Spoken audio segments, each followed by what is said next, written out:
ou como ele pode nos auxiliar a implementar a Lei Geral de Proteção de Dados, seja no escritório ou seja numa empresa. Meu muito obrigada pelo aceite de estar de frente com Gabriela Barreta DV, pagando o preço em plena terça-feira à noite. Pode se apresentar, doutor. Vamos lá, é um prazer então. Todo mundo me ouvindo bem? Gabriela, está me ouvindo bem? Maravilha. Ótimo, maravilha. Bom, então a Gabriela já colocou um pouquinho aí do meu histórico, né?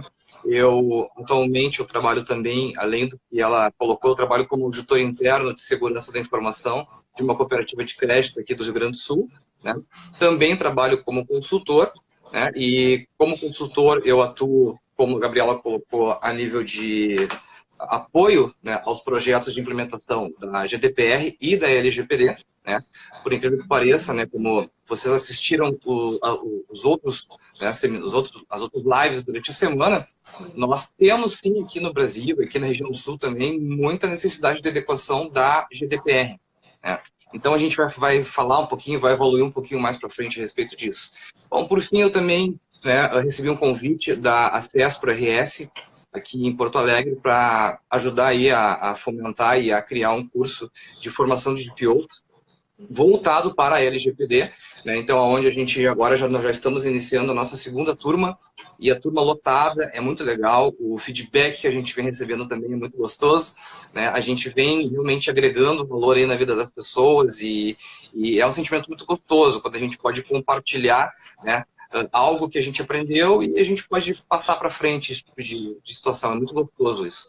Então, a gente está aqui para isso, né? E estou à disposição aí para a gente poder conversar, Gabi. Vamos explorar esse assunto aí. Vamos entrar na prática, porque eu assisti algumas lives, não pude estar em todas, mas o pessoal aí falou muito bem, né? Expôs a informação muito bem, e geralmente o último tem aquele desafio de não se tornar repetitivo, né? De não falar o que já foi falado, e eu estou aqui para isso. Coisa boa. Vamos lá. Quando e como você se envolveu com esse tema, privacidade e proteção de dados? Faz esse momento histórico aí da sua vida e desse interesse por esses estudos. Perfeito, Gabi. Bom, na empresa que eu estava trabalhando até junho do ano passado, né, eu tive a necessidade de me inteirar deste assunto por conta, né, da empresa prestar serviços para organizações que atuavam na União Europeia. Então, por conta disso, por volta ali do início de 2017, eu comecei a buscar informações a respeito deste assunto. Ainda era um tema aí vago, né, era um tema onde não se encontrava em todos os lugares, né, muita gente não sabia do que se tratava. Obviamente que na União Europeia esse assunto já estava mais fomentado, mas aqui no Brasil a gente tinha dificuldades para encontrar pessoas para trocar ideias, para buscar aí outras formas, outros métodos de implementação. Então, né, lá pelo começo de 2017 eu comecei a me envolver com esse assunto, né, a continuidade da nossa conversa hoje vai mostrar, né, alguns atalhos e alguns caminhos que a gente acabou obtendo, né, justamente por passar esse caminho de pedras, né, buscar apoio de consultoria, aquela fase de negação, né, quando eu falo negação, é muito engraçado nos treinamentos, workshops que eu coloco, quando a gente começa a falar da LGPD, né, o pessoal começa a mexer com a cabeça, assim, não, no sentido de que isso não vai dar certo, é muita coisa, é muito difícil, né, e depois o pessoal começa, né, a se acalmar, a entender e a comprar a ideia. Então, são algumas fases, né, da negação, não, isso não vai entrar, não vai funcionar, e depois, com o tempo, o pessoal vai entendendo a necessidade e vai comprando a ideia e começa a defender ela dentro das organizações. É muito legal esse sentimento. Então, se hoje a gente, com muitas informações, com muita gente discutindo, com esse congresso espetacular aí que a Gabriela está fazendo, a gente ainda tem dificuldades de interpretar um artigo, um inciso, algum outro item da lei. Imagina há 2 anos e meio, 3 anos atrás. Era bem mais complicado. Então a gente literalmente estava tateando, né? Procurando aí aonde se apoiar, o que ler, o que buscar de informação para tentar implementar. Mas foi um processo que foi custoso, né? Foi um processo difícil, mas que trouxe muitos benefícios, né? E a gente está colhendo isso agora. E a gente vai continuar agora no decorrer da nossa conversa aí a explorar isso. E na sua opinião, Paulo, qual seria a primeira ação que as organizações precisam executar para começar a atender e entender a Lei Geral de Proteção de Dados? Gabi, na realidade, eu não enumeraria assim como primeira ação. Tá? Eu posso colocar algumas ações simultâneas.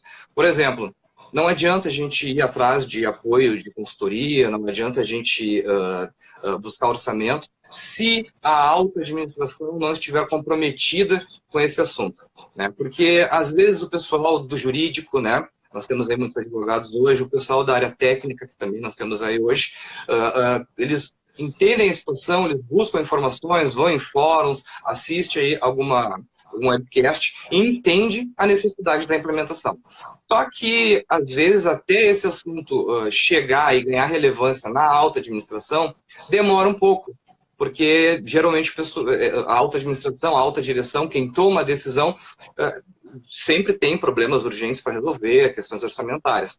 E é necessário o apoio da alta administração, porque sem esse apoio, o projeto ele não vai vingar, ele não vai para frente. Já aconteceu de algumas empresas aí que a gente assessorou, quem nos procurou foi o pessoal da área técnica, foi o pessoal da área de segurança, do jurídico, e queria buscar informações.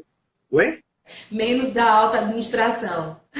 Exatamente. E aí, quando a gente chega e questiona, né? Bom, tudo bem, mas você nos procurou, né? Porque a tua empresa pediu, teu diretor, teu presidente. Não, mas aí a resposta que a gente recebe é: não, eles ainda nem estão sabendo. Eu preciso que vocês deem um pulinho lá para fazer um workshop, para ver se a gente consegue sensibilizar o pessoal. Então, a gente pega aí de tudo. Né? Quem já está trabalhando nesse ramo aí já percebe que a gente encontra empresas comprometidas, né? E também a gente encontra aí profissionais aí do jurídico, do compliance, da segurança, da infra, desesperados, assim, me ajudem a convencer a minha diretoria de que precisamos nos adaptar, porque ali na frente ele vai entender e vai ser um pouco tarde demais e quem vai se quebrar sou eu, porque eu vou ter que fazer tudo correndo e não vai dar certo.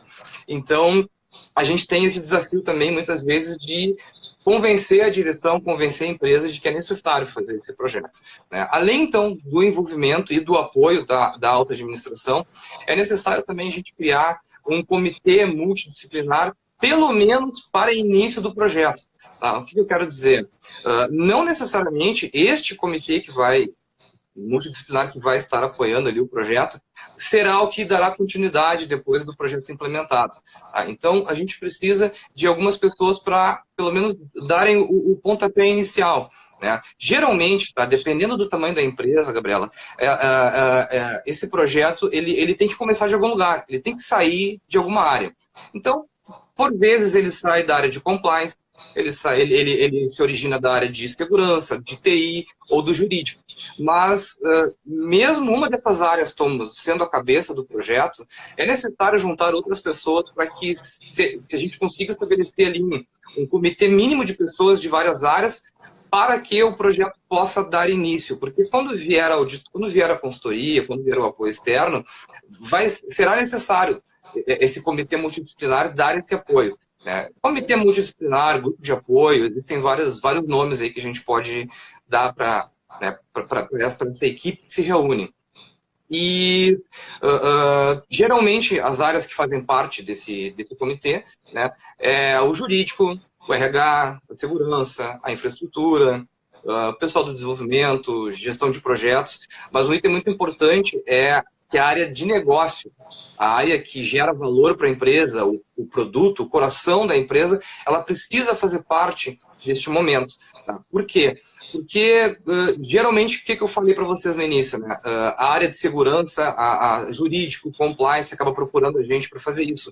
Mas a gente acaba envolvendo, né? Por vezes, as empresas acabam querendo envolver o negócio lá no meio do projeto. Puxa, agora que a gente vai começar a fazer o levantamento das informações, que a gente contratou a consultoria, já respondemos alguns questionários, agora vamos chamar o pessoal do negócio para se envolver. Isso é um problema, isso é um erro. Porque a área de negócio vai ser uma das principais impactadas nesse projeto. Então, eles precisam fazer parte desde o início, para que eles possam nos passar a realidade, né, do negócio e já ir adequando o projeto para que não se torne algo impossível de executar, né? E finalizando, né, essa etapa inicial, que eu entendo que deve ser realizada, também eu poderia colocar aqui a nomeação de um encarregado de proteção de dados, mas eu vou colocar uma outra observação. Eu posso colocar a nomeação de um encarregado ou, né, de um gerente de projetos, ou às vezes de nenhum dos dois. Por que eu digo isso? Por determinados motivos, as empresas, por vezes, elas optam por definir esse encarregado um pouco mais lá na frente, depois da fase de assessment. Depois que uma consultoria externa entrou para apoiar e fez o levantamento, e já passou aí um cenário da empresa, as empresas acabam definindo esse encarregado. É o que eu vejo acontecer, mas com certeza não é o melhor cenário. O ideal é que esse profissional ele esteja presente desde o início do projeto, para que quanto mais inteirado ele esteja desse assunto, maior insumos ele vai ter para poder tocar esse projeto. Mas o que eu vejo acontecer hoje, né, porque um dos objetivos aqui é falar um pouquinho da prática e falar um pouquinho do cenário que a gente pega, né? Eu vejo também um gerente de projetos pegar. De repente, alguém do grupo multidisciplinar que foi criado ali temporariamente, alguém encabeça isso e define as reuniões, faz o kickoff, chama a consultoria, ou seja, faz todo o meio de campo necessário, né? É o cenário ideal? Eu não vou taxar que não é o cenário ideal. Dependendo da empresa, do tamanho da empresa, às vezes já contratar um DPO, principalmente para startups ou para empresas, né, pequenas, pode ser um pouco oneroso, mas o ideal é que, pelo menos, se tem a ideia de que alguém desse grupo multidisciplinar seja o indicado para ser o encarregado, de forma que ele já esteja participando desse projeto, né? E, por fim, né? Uma mudança cultural, depois uma gestão dessa organização, depois a escolha de um encarregado. E esse encarregado não precisa ser do direito, pode ser um engenheiro, pode ser um gestor de projetos, diversas áreas, é multidisciplinar de acordo com o comitê. Isso? Exato. Aqui nós entramos já num outro porém, né? O que eu estava comentando nesse momento, né, seria a pessoa indicada para dar início ao projeto, né? Por vezes, gerentes de projetos são escolhidos, mas, obviamente, que lá no final, quando o assessment for realizado, quando o levantamento dos dados e uma análise da empresa tiver sido concluída para entender onde é que estão os dados pessoais, dados sensíveis, sim, é necessário, né, a definição de um DPO, de um encarregado, para que esteja à frente desse projeto, né? E finalizando essa primeira fase, eu entendo que a definição das entidades que farão parte desse escopo também já tem que ser definidas, porque além das áreas internas da empresa e principalmente que eu precisei da área de negócio, é necessário a gente verificar também terceiros, né, empresas terceiras que, dependendo do tamanho do envolvimento dela na empresa, elas estão totalmente já inteiradas e por dentro da organização. Então, às vezes, é necessário a gente chamar alguns terceiros para fazer parte. A gente vem fazendo isso também. Não é o que geralmente se fala, né? Geralmente não se ouve esse tipo de situação, mas agrega bastante trazer alguns terceiros que estão há bastante tempo na empresa, que às vezes conhecem mais a organização do que até algumas pessoas aí da própria empresa. Uma pergunta que foi muito falada nas nossas outras lives foi se DPO precisava ser advogado. Você já deixou bem claro que não precisa, né? Mas também quais áreas o DPO tem que saber com mais expertise. Porque o nosso foco aqui é como colocar a praticidade disso no escritório de advocacia, como o advogado pode encontrar um oceano azul relacionado a isso. Precisa finalizar a faculdade de Direito, se formar? Beleza. Mas quais outros cursos complementares para poder estar apto? Além desse que você também já faz, né? Você já faz a certificação de DPO. Isso. Bom, só para então finalizar essa questão de certificação, tá? A certificação, existem vários locais onde a pessoa possa buscar uma certificação. Tem o órgão IAPP, né, que existe, também fornece uma certificação com treinamento, tem treinamentos da Exim, e existem outras empresas aí semelhantes a Acesso, né, aqui do Rio Grande do Sul, onde ela busca profissionais qualificados, cada um em sua área de expertise, junta uma equipe e oferece um curso de encarregado de dados e no final aquela entidade certifica aquele profissional. No caso, a Acesso, ela emite ao final do curso e ao final de executar uma prova e acertar o mínimo exigido, o profissional ele é certificado em DPO, né, voltado para LGPD, validado pela Acesso para RS.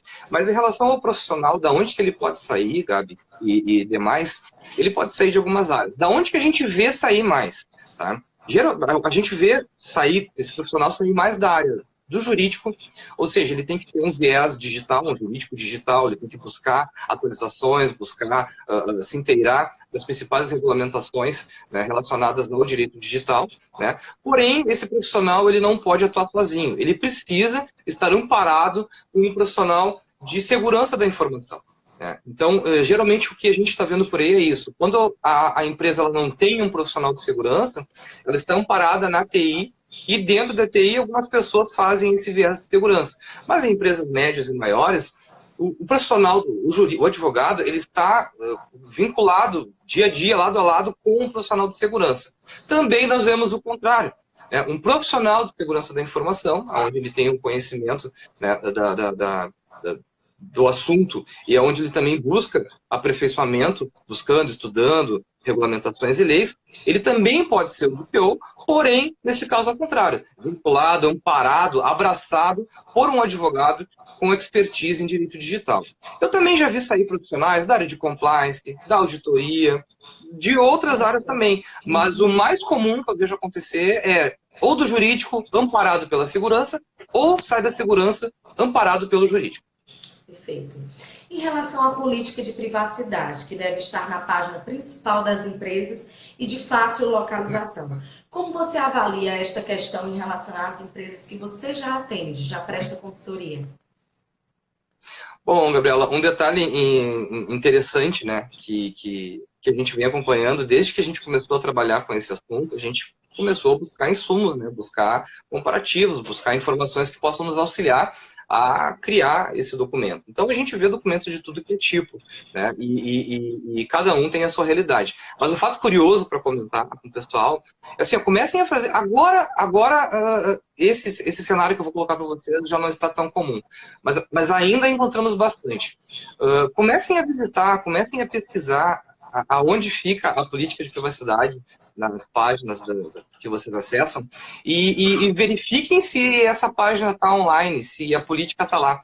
O que eu quero dizer para vocês? Eu frequentemente agora tenho como costume acessar, clicar no link da política de privacidade e para minha surpresa, em várias páginas, até de empresas aí grandes e até de fora do Brasil, que já deveriam estar aí, né, compliance, em conformidade com a GDPR, a gente clica no link da política de privacidade, o que a gente encontra ali? Né? Page not found, página offline. A política não existe. Até esse assunto entrar, né, a política, apesar de importante,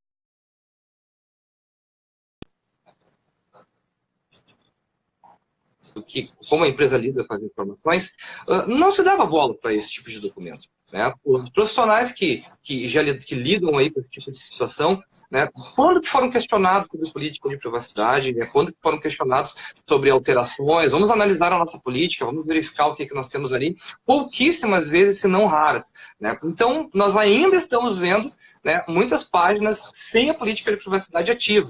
E algumas, quando a gente entra, está lá a política de 5, 6, 8 anos atrás. Mas, então, finalizando esse fato curioso, né, pedindo para o pessoal acessar as páginas e procurar as políticas para verificar se existe, né, essa política ela tem que ter um conteúdo onde ela esclareça para o visitante quais as informações que a empresa coleta, o que ela faz com essas informações, qual é a finalidade da coleta dessas informações, né? Um detalhe muito importante, a questão dos cookies também, né? Para quem não tem muita familiaridade com esse termo, né? Os cookies são informações que são coletadas independente se o usuário logou na máquina ou não. Eu entrei na página, né, de uma operadora de celular, né? Automaticamente ali ele já pode estar pegando o meu IP público, né, que é um IP que, fazendo a rastreabilidade, indo, né, fazendo o caminho ao contrário, eu chego na máquina aonde eu estou acessando. Então, esse IP público ele é considerado um dado pessoal, porque, de alguma forma, eu consigo chegar na origem, né, daquela máquina que acessou aquela página. Então, se eu coleto esse IP público, eu preciso informar.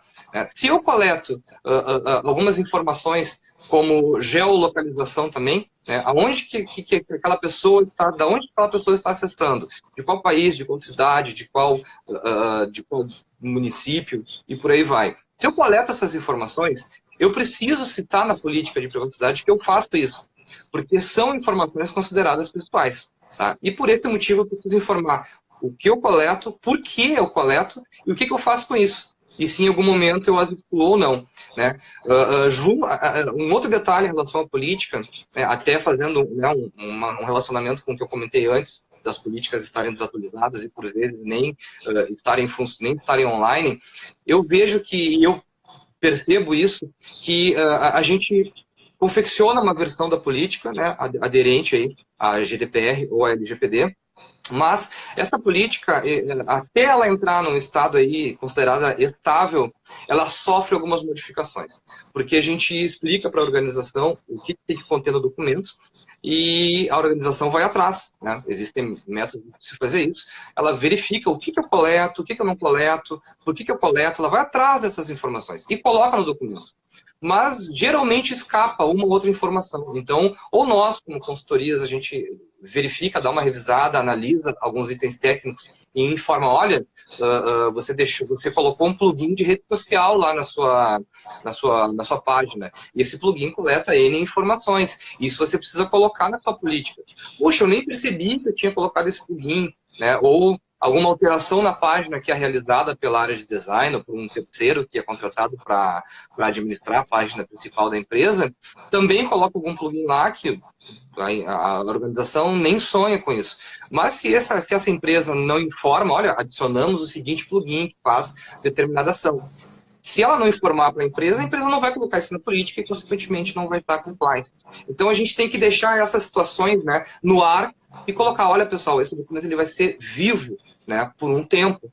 Por um tempo ele vai ter alguma atualização mais frequente e depois ele vai continuar tendo atualizações, porém um pouco mais espaçadas. Né, eu diria aí, né, de forma genérica, a cada 6 meses, né, ou, de repente, a cada 3 meses, pelo menos no primeiro ano, colocar ali algum alerta, algum lembrete, para que esse documento seja revisado e, ao mesmo tempo, seja revisado as páginas da empresa e verifique se não teve nenhuma alteração na forma de manipular os dados, se não teve nenhum plugin novo que foi colocado lá que coleta algum dado pessoal, algum dado sensível. Enfim, tem que deixar esse assunto no ar e estar sempre dando uma olhadinha nesse assunto política de privacidade. Sardinha fez uma colocação que ele já teve que confeccionar uma política de privacidade e ninguém lê mais. Tem que fazer essa gestão dos riscos, né? O compliance aí em qualquer empresa. Oi. Tem uma outra pergunta vamos lá. do Carlos Nascimento. Existe algum modelo público ou privado que você possa indicar de DPI? Quais os pontos chaves? Em relação a esses documentos, no caso, eles se referem, certo? Isso. Bom, a gente obviamente a gente pode ter a gente pode trabalhar com templates, mas a política ela de certa forma é algo que tem que estar ali mostrando a função da empresa, entendeu? Então, ou seja, dependendo do negócio da empresa, a política ela muda completamente. Eu não consigo pegar uma política, por exemplo, do ramo de automobilísticos, né, e determinados aspectos, é claro que eu estou falando isso, né, em termos genéricos de cookies, de tratamento desses dados, eu consigo ter alguma similaridade com outras, mas te dizer que a gente tem um template, um copy-paste, né, eu tenho um template aqui, eu sempre uso esse para todos os meus clientes, eu te diria que isso não procede, tá? Porque determinada empresa coleta alguns dados na página inicial da sua organização. Uma outra empresa coleta outros dados. Então, eu já não posso, né, ter um template padrão de coleta de cookies. Tá? Determinada empresa usa essa informação que coleta para um fim. E a outra empresa usa para outro fim. Ou seja, é mais um ponto onde eu não posso ter um template. Né? A forma de tratamento desse dado, o tempo que esse dado vai ficar armazenado na minha empresa, as formas que eu tenho de solicitar a exclusão desse dado, a portabilidade desse dado, né? São coisas que podem estar contidas dentro da política. Então, vai de empresa para empresa. O importante é entender o que precisa constar no documento. E, a partir daí, entender a necessidade da organização e montar o documento. Eu não te diria que nós temos um template pronto assim, para disponibilizar. Sigam este template. É entender o que é a necessidade do documento, o que precisa conter nele, e, a partir daí, montar. E como você percebe essa nova mudança de cultura dos colaboradores em relação ao tratamento dos dados? Positiva, né? Você disse que eles estão buscando com que a direção compreenda melhor a importância disso ou não? Bom, Gabriela, em relação aos colaboradores, né, muito mais da área técnica, né, a gente está vendo um movimento positivo, sim, né. Eu, particularmente, tinha a perspectiva de que isso ia demorar bem mais para ser mexido, para ser trabalhado, e para minha surpresa e das pessoas aí que atuam comigo, nós estamos sendo bem demandados. Essa demanda está vindo. O que acontece é que, por vezes, ela fica reprisada, né, por conta da criação da NPD, né, algumas empresas, algumas organizações iniciam o assunto, porém pedem para dar uma travadinha, não, vamos esperar se vai ser prorrogado, se não vai. Ou seja, o que eu vejo que ainda está impactando no boom, né, na corrida para que isso se adeque, seria o estabelecimento da NPD, a definição de diretrizes e um canal claro e objetivo para se tirar dúvidas. Então, algumas organizações, né, entendem, não, eu entendi o que você falou, mas eu acho que eu não vou precisar fazer isso. Né? Outras entendem e não, vou precisar. Então, para não ir para um extremo de não fazer muita coisa e o outro de fazer tudo, algumas organizações estão aguardando. Mas, assim, muitos colaboradores, muitas empresas estão começando a perceber isso. O que eu posso colocar aí agora já em relação à reflexão das pessoas em geral, né?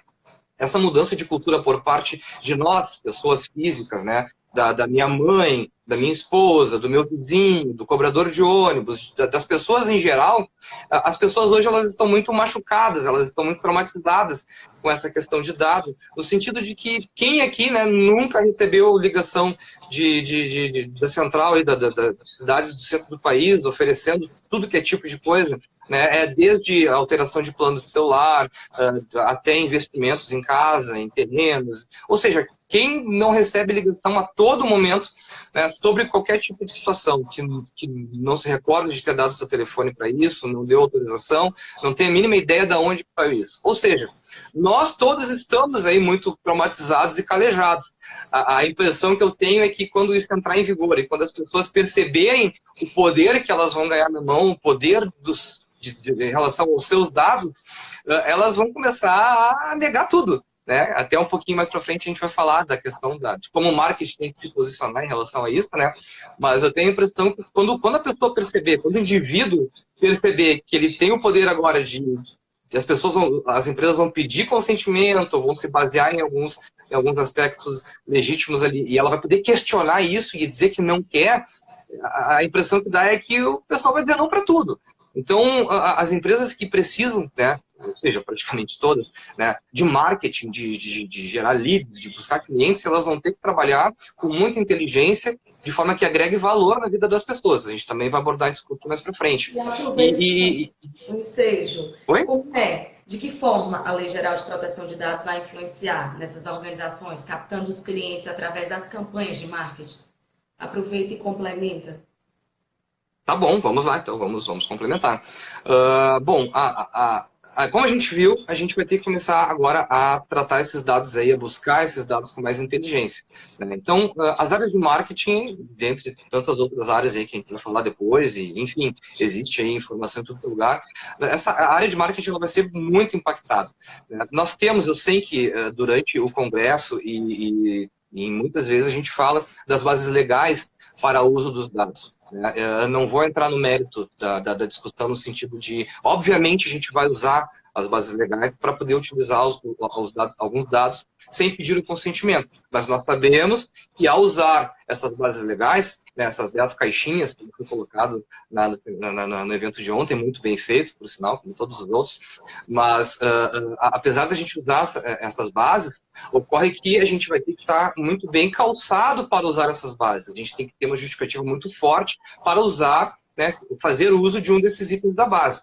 Por isso que muitas vezes se recorre ao consentimento, né? Porque o consentimento é mais moroso, vai dar mais trabalho, sim, né?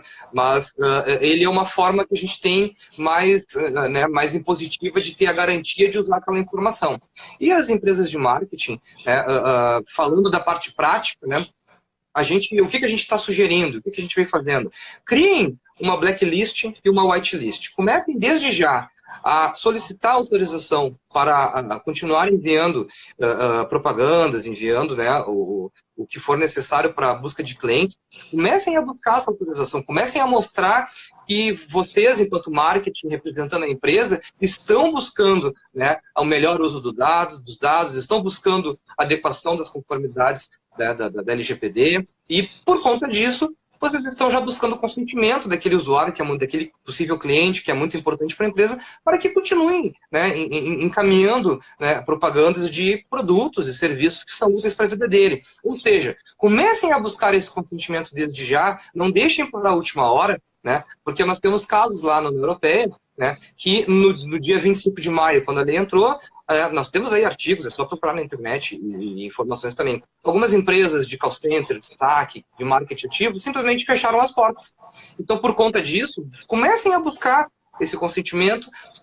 Os indivíduos que começarem a dar o sim, coloquem numa whitelist, e continuem mandando consentimento de tempo em tempo para aquele pessoal que ainda não enviou, né, que não deu o ok, para que lá na frente a gente tenha uma base mínima de blacklist, que a gente já esteja aí adequado em relação ao consentimento. Perfeito. Rapidinho, vamos responder aqui o direito digital. Ela pergunta qual o valor do investimento médio para que possamos adequar as instituições em relação a honorários. Bom, isso vai de empresa para empresa, dependendo de como você vai contratar, né? Você pode contratar, como você falou, a questão de honorários, né? Há casos onde a empresa contrata um pacote, né? Ela chega e coloca para você assim, ó, eu quero que você adeque então a minha empresa, tanto juridicamente quanto tecnicamente, à LGPD ou à GDPR. Então, eu quero fechar um valor contigo 100 horas. Então, como vocês são, como alguns aí são empreendedores e são donos de empresa, existem N maneiras de fechar um negócio, né? Eu não tenho condições aqui de estabelecer a média que se cobra é X. Por quê? Porque se uma empresa quer somente o aspecto técnico, olha, Paulo, né, a consultoria que eu trabalho aqui, olha, IT2S, nós temos aqui um jurídico muito forte, né, o nosso jurídico tudo aqui já fez N capacitações, nós temos plenas condições de interpretar a lei e dizer o que nós precisamos fazer. A gente quer alguém que venha e nos diga, né, nos mostre um plano de ação detalhado, pontual, por departamento. Por exemplo, quais os planos de ação que o RH tem que fazer para se adequar? Quais os planos de ação que o desenvolvimento, que a área de compras tem que fazer? Então, o jurídico já está na empresa. Então, eu vou cobrar um valor relacionado à parte técnica. É um valor. Ou se depende se a pessoa só quer o jurídico, a empresa entende que tecnicamente tem condições.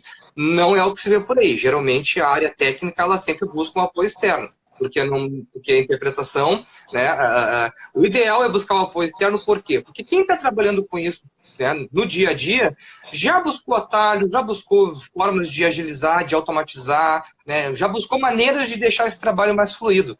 Então, quem está lendo pela primeira vez, de repente pode incorrer num preciosismo de fazer muitas ações para não correr o risco de tomar um xingão da alta administração, né? Ou fazer poucas ações, achando que a lei ela é tranquila e light de ser complementada. Então, resumindo, depende. Eu não tenho como te responder essa pergunta, assim, é X. Depende da forma de contratação e da necessidade da organização. Outras regulamentações já haviam criado um elo entre direito digital e segurança da informação. Porém, a Lei Geral de Proteção de Dados as aproximou ainda mais. Como mesclar esses dois universos, que é o direito digital e a segurança da informação, dentro do contexto da Lei Geral de Proteção de Dados e privacidade dos dados? Gabriela, essa é uma pergunta muito importante, tá? Porque eu acho que quem participa dos grupos aí de redes sociais e grupos de Facebook, LinkedIn e WhatsApp, principalmente o WhatsApp, o Telegram, percebe às vezes, né, em determinados grupos onde nós temos aí advogados e temos analistas de segurança, de compliance, nós vemos às vezes alguns extremismos, né? Isso é um ponto muito importante que a gente tem para refletir. De uma vez por todas, né, gente, a gente tem que entender que não é só o jurídico que vai colocar a empresa em compliance, que vai colocar a empresa em ordem em relação às regulamentações. E não é somente a área técnica, a área de infraestrutura, a TI, a segurança, que vai pegar a LGPD, ler, interpretar e sair executando. É necessário a atuação das duas partes. Nós temos que trabalhar em conjunto Um não vai conseguir atender a empresa sem o outro. Então, eu estou falando isso porque para alguns pode parecer uma obviedade o que eu estou falando, mas infelizmente não é. Tá? A gente vê muitas discussões em fóruns, né, de redes sociais, do pessoal, de alguns do jurídico, não, porque é com a gente, nós temos 90%, 70%, vocês são 30%, 20%, ou ao contrário, área de segurança e infraestrutura. Não, nós é que temos o trabalho pesado, vocês têm só que interpretar a lei ali e nos passar algumas diretrizes. Não é assim. É um trabalho complexo, é um trabalho que exige entender o negócio da empresa, exige entender como que a empresa manipula seus dados e precisa de um conjunto, né, de áreas para atender.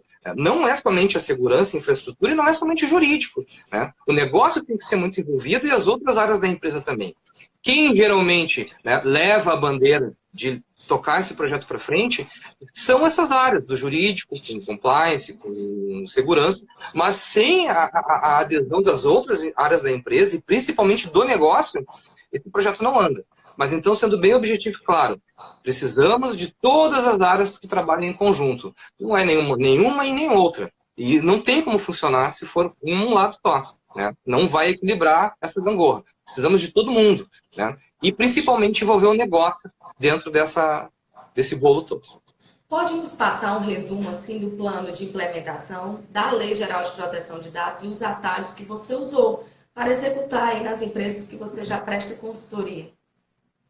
Claro, vamos lá. É interessante que esse assunto, a gente tem tantos insumos, né, tanta coisa para falar, e uma hora passa voando, é incrível.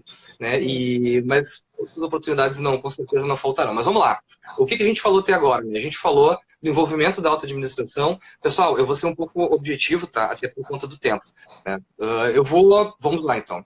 A gente já falou a questão do envolvimento da auto-administração, é prioridade, né? Em conjunto aí, nós precisamos... Oi? Você falou desse movimento da auto-administração, dessa mudança de mentalidade, do comitê.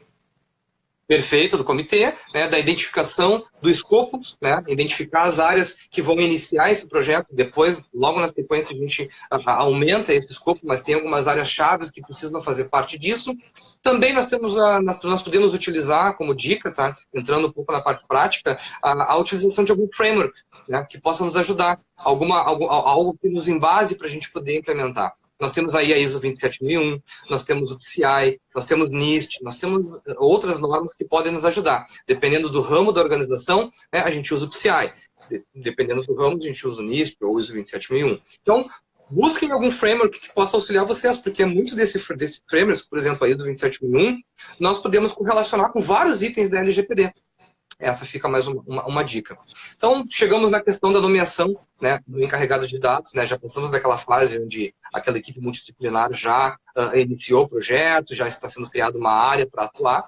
Né? Então, busque a definição de um DPO, né, um parênteses aqui nesse caso, que é importante fazer. Em empresas grandes, né, médias para grandes, eu vejo o DPO, né, ele pode ser uma pessoa física ou uma pessoa jurídica, mas eu vejo hoje como se fosse um escritório de advocacia. Uma pessoa assina os papéis, como se fosse um DPO, né, como se fosse o dono daquele escritório, porém nós temos ali 4, 5, 6, 7, 8 pessoas atuando por baixo para fazer esse projeto funcionar. Porque quando nós temos uma empresa grande com filiais, né, pensem comigo, aonde estiver nascendo um projeto novo, nós vamos ter que estar pensando no Privacy by Design, que é pensar em privacidade desde o início do projeto.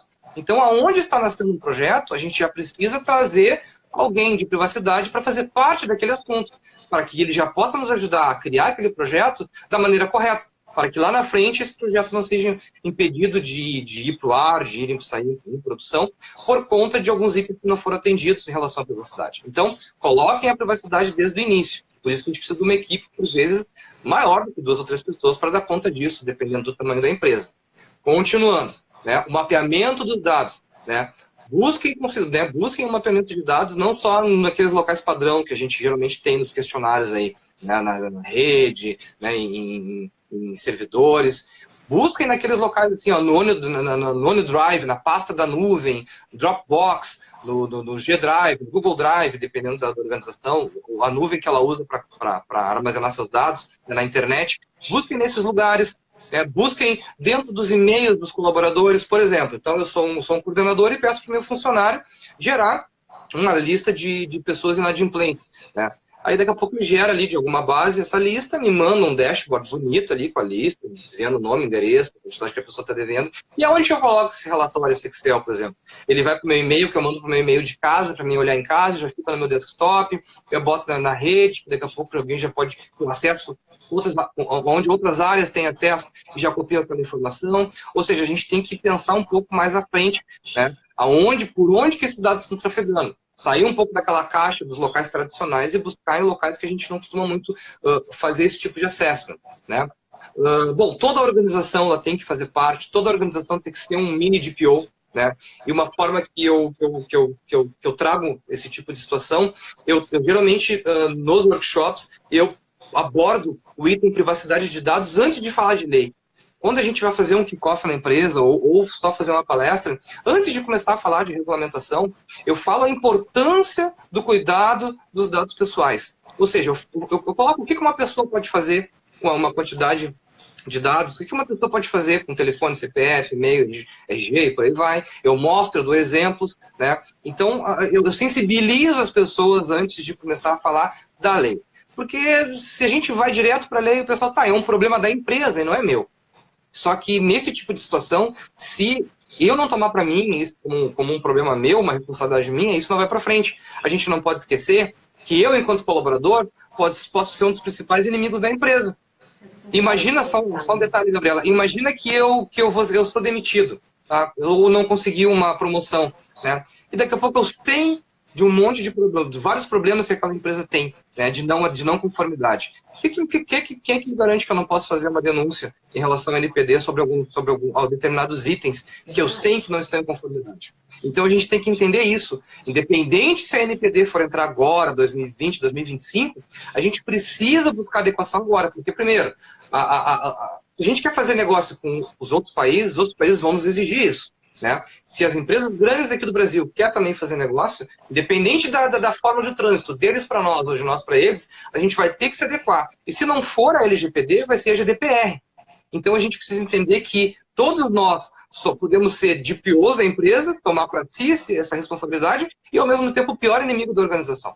Dependendo da forma como eu vou embora da empresa, eu posso ir lá e fazer uma denúncia de vários problemas que a empresa tem. Então a gente tem que tomar cuidado com isso e buscar levar a sério esse assunto. Posso seguir aqui, cara?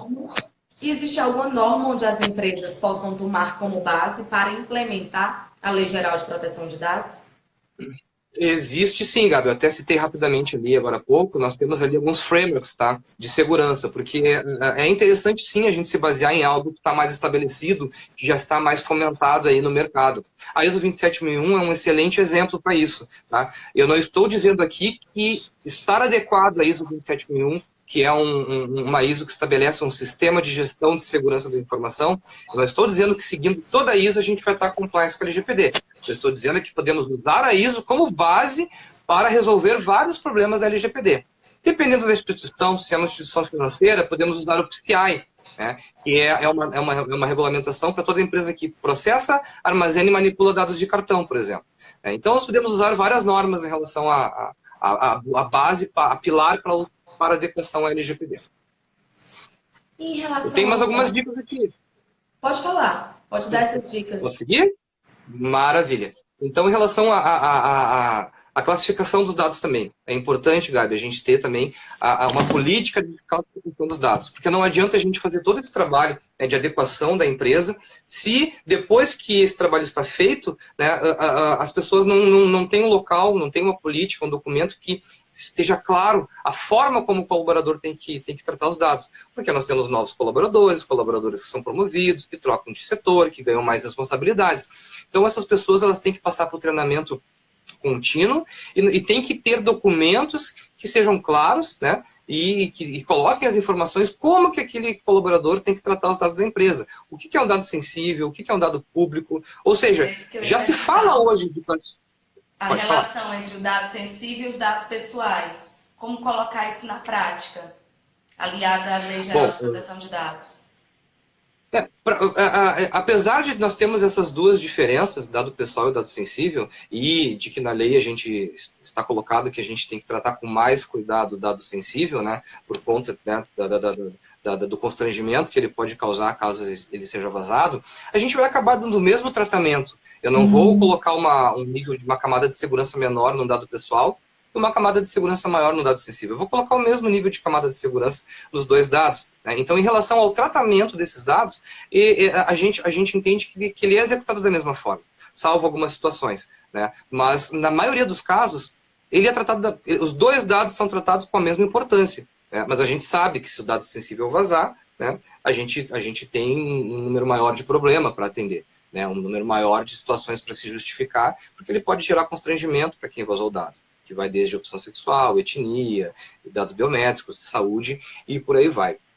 Então, ou seja, nós temos que ter uma classificação de dados efetiva, né? E nós temos que cobrar das áreas, quer seja a gestão de pessoas, RH, segurança, que esses treinamentos sejam realizados e que sejam periódicos, né? Não adianta a pessoa entrar na empresa e nunca mais fazer nenhum treinamento relacionado a isso. É como eu falei antes, se cada um não tomar para si a responsabilidade de encarregado de dados, mesmo que se invista uma grana, né, um alto valor para que esse projeto nasça, mesmo que todo mundo dê o seu melhor, ali na frente vai ter um furo que pode ser o furo responsável pelo vazamento de dados e por exposição da empresa na mídia.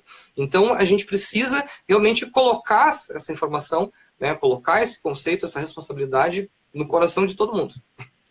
E para finalizar a nossa live, agradecer a sua participação. Nossa, quanto conhecimento e experiência compartilhada. É de grande valia. Todas as pessoas poderem aprender um pouco devido a tanta informação nesse congresso, tanta pormenorizar a legislação, mas ficamos um pouco perdidos e a proposta dessa live era exatamente como implementar, tornar prático uma lei que já tem que estar, não é nem que esteja em vigência, já temos que ter esse plano de ação agora. Qual o conselho que você daria para esse jovem advogado que está saindo da faculdade, que está indeciso na sua profissão, e aqueles que estão buscando uma recolocação no mercado, visando esses verdadeiros oceanos azuis na nossa profissão? Perfeito, Gabriela. Eu venho falando muito para muitos colegas meus aí que são, né, do ramo jurídico, né, advogados. Nós temos muitas pessoas que começam a buscar esse tipo de assunto e alguns, eles vêm, puxa, Paulo, mas nossa, é um assunto novo, é muita informação, eu não estou acostumado nesse mundo digital, prefiro continuar aqui com os meus processos tradicionais, que é o meu ganha-pão, né? E o conselho que eu dou para essas pessoas é, sim, continue com o seu trabalho normal, continue com seus processos, com seus projetos e trabalhos e processos tradicionais, porque é o ganha-pão e isso vai ainda continuar e permear por muito tempo. Porém, não fique só nisso, porque o futuro não é nem o futuro, é o presente, né? Já passou há muito tempo de futuro o direito digital. Já passou isso há muito tempo atrás. Busque atualização, busque se inteirar, não tenha medo. Busque parcerias, busque pessoas que estão dispostas a te ajudar. Isso não falta, viu? Apesar de cada vez mais a gente ter, né, essa sensação no mundo de que é cada um por si, Deus por todos, a gente vê muitas pessoas legais aí que topam ajudar, porque gostam de falar do assunto, se apaixonam por aquele tema. E eu mesmo já encontrei muitas pessoas que me deram uma aula de alguns assuntos quando eu mandei só uma pergunta pelo LinkedIn, pelo Face, e me deu uma aula, porque a pessoa gosta daquilo. Busque se atualizar, busque parcerias, né, busque amigos que já estão entendendo, busque cursos, mas o importante, não fique parado. Continue fazendo o que você vem fazendo, né? Com toda certeza, isso é importante, mas não deixe de buscar atualização. Não tenha medo de entrar nesse mundo. Pô, nós temos a Gabriela aqui que fez esse congresso espetacular, entendeu? Qualquer pessoa que não tinha conhecimento desse assunto, participando dessas lives e ouvindo os outros palestrantes que foram excelentes também, eu aprendi muito com eles também.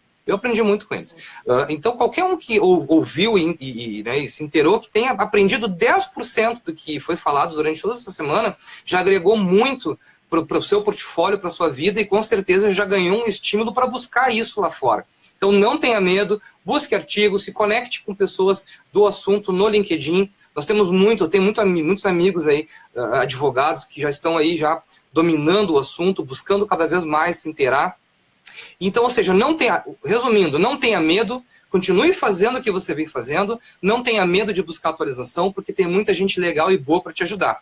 E mete a cara, faz curso, tira dúvida, manda pergunta, alguém vai te responder.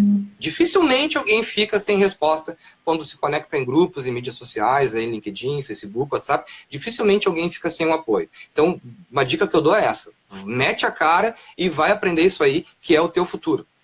Muito obrigada, de verdade. Paulo, mais As ordens. sucesso. Aproveita aí, todo mundo segue o Paulo, busca esses cursos, aqueles que têm interesse de certificar como de PO. O Paulo aí tem uma turma nova, a segunda turma, né? Fala um pouquinho nesse tempinho final aí desse teu curso. É muito legal, isso aí foi uma surpresa para nós, tá? Porque justamente por aquela questão de algumas organizações estarem aguardando o que vai acontecer, né? Para a nossa surpresa, né? Nós temos aí até a Grace Helman aí com a gente, que ela é uma das professoras também lá do curso. E para nossa surpresa, a gente vem lançando esses treinamentos e antes de largar o treinamento, de comunicar que o treinamento vai ocorrer, nós já temos uma fila de espera que lota a turma. Então a gente anuncia o treinamento e já lotou. Fica até um pouco chato, porque todo mundo começa a buscar e nós já temos que pedir para aguardar para uma outra turma. As pessoas estão sedentas para o conhecimento. Então, hoje em dia, quem se apropria um pouquinho mais disso, tem mercado, tem condições de evoluir, né? E se dê o direito de, às vezes, errar, né? Algumas coisas que eu falo no treinamento, eu coloco, pessoal, essa reflexão que eu dou, essa forma de trabalhar, funcionou e funciona em vários cenários. Mas, assim, se alguém aqui tiver, né, passar por algo parecido e tiver uma opinião, uma sugestão melhor, me passe, que eu não tenho problema nenhum em dizer que existe algo melhor do que eu estou fazendo e falando. Então, assim, se permita, por vezes, estar equivocado. Né? Então, quando você não tem certeza do que você está falando, coloque isso. Olha, eu penso dessa forma, eu já fiz assim, né? E eu coloco isso nos treinamentos, eu sou bem tranquilo em relação a isso. E eu abro o coração, quando alguém tem uma sugestão melhor que a minha, olha, essa sugestão foi melhor, eu vou colocar no meu treinamento. Mas o importante é estudar, se capacitar, e aqui na CESP do Rio Grande do Sul nós temos profissionais excelentes, né? Porque a gente está dando nossa cara a tapa, é um pioneirismo, né? Nós temos outras entidades aí grandes realizando treinamentos, mas a gente estando lá, a gente dizendo o que fazer, como fazer, a gente está nos expondo. Então, assim, para a gente estar lá é porque a gente tem condições. Está todo mundo perguntando qual site, onde se inscreve, que querem participar. Bom, por enquanto nós estamos com esse treinamento aqui no Rio Grande do Sul, tá? Mas aí há perspectivas desse treinamento aí ser espalhado pelas outras entidades da CESP, porque a CESP é uma entidade nacional, né? A questão online nós estamos discutindo a respeito, nós não temos ainda uma previsão, tá? Mas esse curso, a grande tendência é que ele seja, né, espalhado aí pelas outras entidades da CESP pelo Brasil, mas aqui no Rio Grande do Sul é pela CESP RS. Né? Nós já tivemos aí alunos que vieram de Londrina, que vieram de São Paulo, do Rio de Janeiro, para participar do nosso treinamento. E nessas localidades tem cursos de grandes empresas que dão. Então, ou seja, para vir para cá é porque o pessoal entendeu que é um conteúdo relevante. Né? Porque um dos nossos diferenciais, além de ter um jurídico muito forte, de ter o pessoal técnico de segurança muito forte, é principalmente isso. A gente explica de alguém que já implementou em algumas empresas, a gente coloca o nosso cenário, a nossa realidade. Olha, já implementamos em startup, em empresas pequenas, médias e grandes. E foi assim que a gente fez. Né? E baseado ao nós falarmos como foi feito, a gente vai montando um plano de implementação da LGPD. E aí cada aluno ali vai pegando aquela informação e ajustando para a sua realidade. Acho que esse é o nosso diferencial. A gente tem a prática, a gente tem a realidade, né? A gente não trabalha só aí com É importante a interpretação, né, gente? Não me entenda mal, é super importante. Mas a gente agregando a interpretação com a prática, agrega muito valor. Né? É isso. E é isso. Falando em formar turma para você ministrar. Paulo, meus agradecimentos a todos os espectadores. Que fechamento! Agora, efetivamente, é o fechamento. Eu preciso de um descanso, gente. Me preparar, que dia 9 a dia 29 estarei em São Paulo, fomentando aí mais ecossistema diferenciado de operadores do direito no nosso evento Vinho e Lei Cerveja de Toga, e bem como aí o lançamento de livro, dentre outros. Muito obrigada pela sua participação, mais sucesso. Vamos acompanhar aí o Paulo.